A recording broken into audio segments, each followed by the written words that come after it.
दोन दुचाकींची समोरासमोर धडक, दोघे जखमी, एक गंभीर जखमी।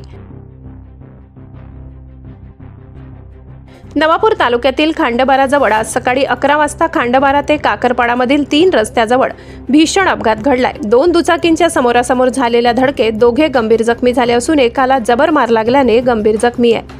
मिळालेल्या माहितीनुसार काकरपाडा येथून येत असलेले योगेश काशीनाथ वडवी वय 38 राहणार काकरपाडा हे दुचाकी क्रमांक MH15CA 8645 घेऊन खांडबारा दिशेने जात होते, तर समोरून हंसराज लक्ष्मण कोकणी वय 22 राहणार वडझाकण हे दुचाकी क्रमांक MH39K 1688 घेऊन काकरपाडा दिशेने येत होते। काकरपाडा 3 रस्त्याजवळ दोन्ही दुचाकींची जोरदार समोरासमोर धडक झाली।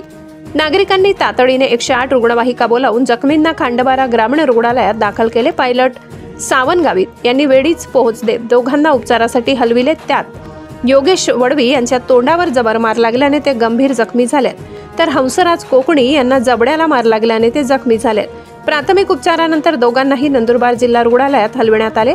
या अपघातात दोन्ही दुचाकींचे मोठे नुकसान झाले असून पुढील तपास पोलीस करत आहेत। पुरुषोत्तम अहिरराव, नजरबाज न्यूज, खांडबारा।